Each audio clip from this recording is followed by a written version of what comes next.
اینمی ویدیو رو من دیدم بخی شاک شدم.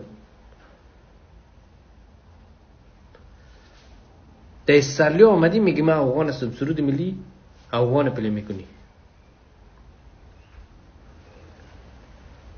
در داخل افغانستان که میگفتی من افغان هستم قبول نداشت، میگفت تو هزاره هستی. وکیل پارلمانش داری گپ میزد، میگفت هزاره در گورستان بره، تاجیک در تاجیکستان بره، ازبک در ازبکستان بره.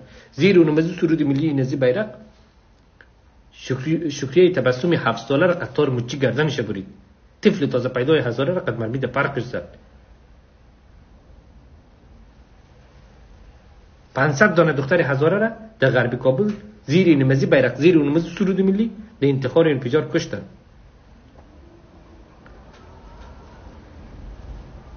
56 دانه ماستر هزاره را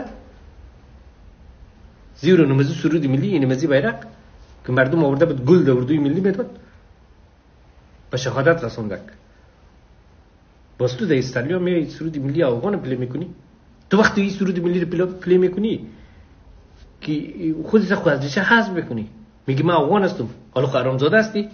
همین کسی که این پروگرام برگزار میکنه این مینوره همونجا مقدر نفر غیرتی پیدا نمیشه، مقدر دختر و بچه اونمونجا مانع مزی کار شوین. شرم نیست براتون 65% مردم میتونه قتل عام کرده. اونمو بیرق د زور سره تو قبولانده، تو میری میفهمی که نمیفهمی. باز خودتون کلان میگیری، نگه احترام خاص توضیح میکنی.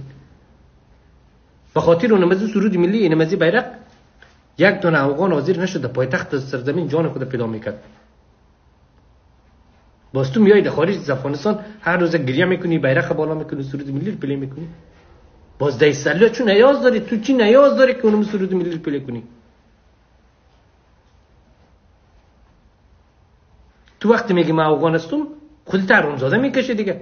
تو هزاره هستی، تو بومیترین مردم در اون سرزمین هستی. سرزمین های تو رو گرفته. این رنگ سرخزی، این رنگ سرخزی اگه یک هزاری که خوب بفهمه اینمی خونی هزاره هستک. یادتان مانده که زمین های